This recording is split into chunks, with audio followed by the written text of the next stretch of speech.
In 1947, the Air Force became a separate branch of the U.S. military. That same year, the first Pararescue Team was formed. Since that time, 65 PJs have lost their lives in the line of duty.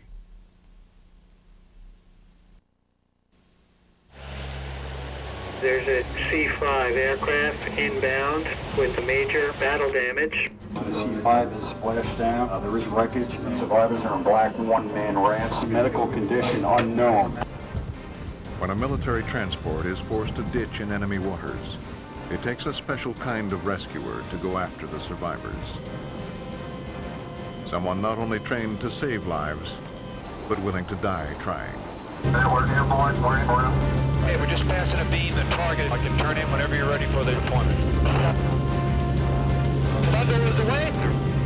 Copy that, jump master. One jumper away, two jumpers away, three jumpers away. All right, well, look. Shoot, turn start.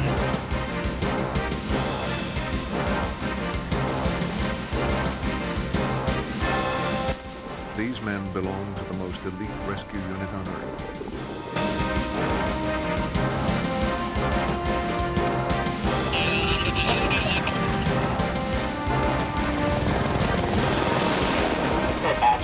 Anyone is coming in from the west.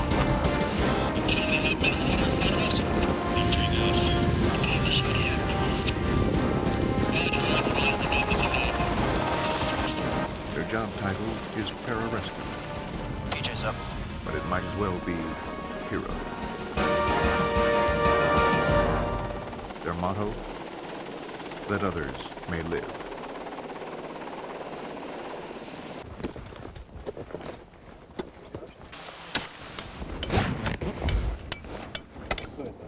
On a remote glacier in Alaska, an injured climber hangs inches from death. We'll put one right. Off the coast of New York, a boater is fighting for his life after suffering a massive heart attack. In East Africa, wounded American soldiers are trapped in a firefight with rebel forces.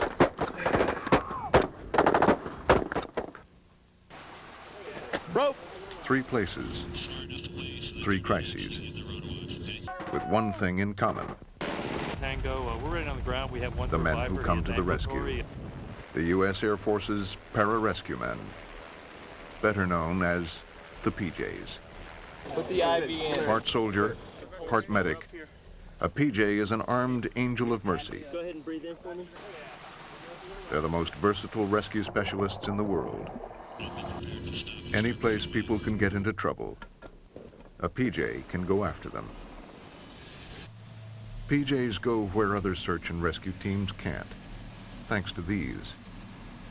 A C-130 Hercules, which doubles as a tanker plane, and HH-60G Pavehawk helicopters that can be refueled in flight. Hey, left nose going out. The C-130 drops out a fuel line 83 feet long. The helicopter extends a receiving probe only 3.5 feet past its rotors. And he's about 20 feet left road. Pre-contact position. It can be a tricky and dangerous maneuver. Fuel is flowing. Both aircraft have to maintain the same speed and altitude. Okay, disconnect. Number 2 on 1. Okay, right hose The appears result, in. an unlimited range of operation for the PJs. And transfer shipping appears to be in. It takes 18 months to make a PJ. More time and sweat than it takes to turn out a Navy SEAL or a Green Beret. They are all males. Current military regulations bar women from ground combat. You got the Alpha Company Special Forces guy. This is where it starts. Lackland Air Force Base in San Antonio, Texas. The indoctrination course, or I course. Double time! Hoo-yah! PJ, where you been? Out on a mission and back again. It's like Hell Week, except here, hell lasts 10 weeks. Why are you standing on the ground? Don't waste it. Get it. Get out of here! Way down to the count. Stop resting. Don't tell me that you can't pull up. Not the small of your back. Shoulder blade. This class has 36 pledges. Elbows flat. Average age, 19. What's this? Get up! Maybe 1 in 10 will survive and make it to graduation. Some fail to make it through the first day.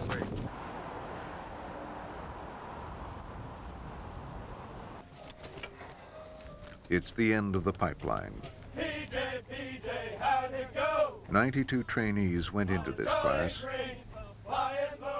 Only 19 came out. After 18 grueling months, the honor they've worked for is within their grasp. The right to wear the maroon beret. Maroon symbolizes the blood sacrificed by pararescuemen in the line of duty. Above the Virginia countryside, PJ Scott Gearen makes his 90th jump.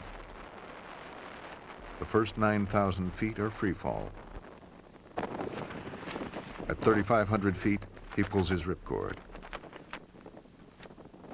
Suddenly, his world goes dark. Another team member, still in freefall and unable to maneuver, plunges through Gearen's chute. Gearen falls for 3,000 feet and hits the earth at over 100 miles an hour.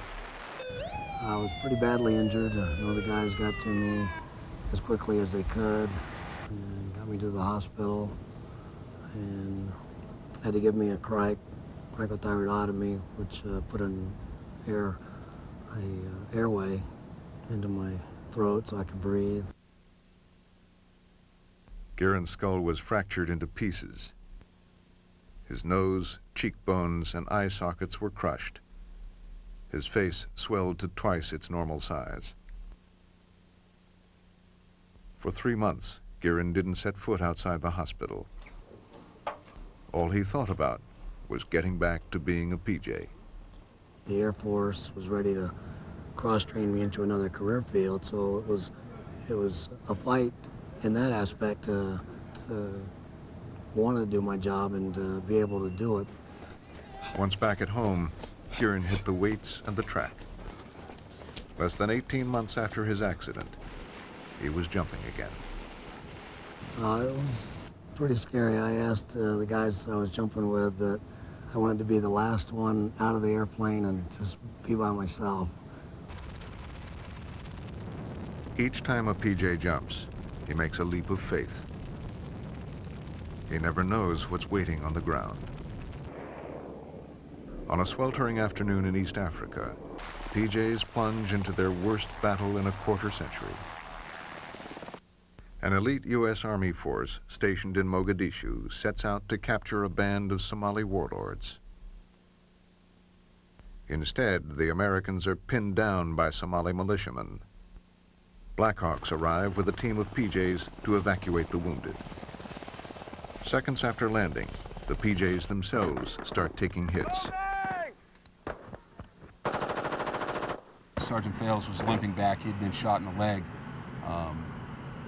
which really put, again, the realization that this was not a training exercise and that this was for real and these folks were playing for keeps.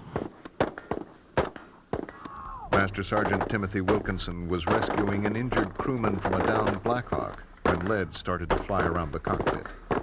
If you take one of those nice little bulbs that have the snowstorm in there and you shake it up, that's what it looked like inside. It was just a huge barrage of shrapnel flying around. And, myself, one of the Special Forces medics, and the survivor were all hit with shrapnel at that point. The PJs took cover and began patching up the wounded and each other. Twice in the battle, Wilkinson risked his life to collect precious medical supplies.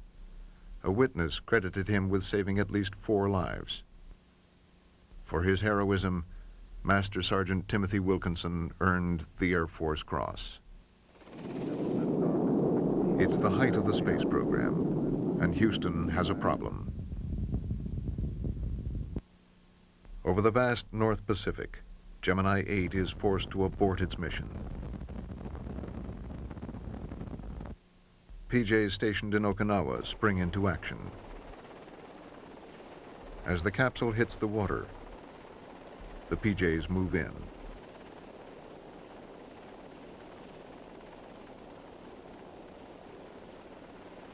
Since the dawn of the space program, PJs have been waiting in the wings. Every time the space shuttle goes up, so do the PJs. The last push-up has been counted, the last mile run. The time for training is over. The time for courage just beginning.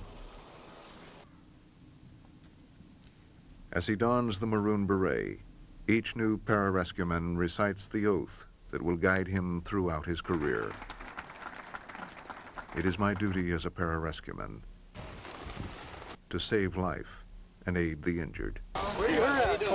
I will be prepared at all times to perform my assigned duties quickly and efficiently. Placing these duties before my personal desires and comforts. These things I do that others may live.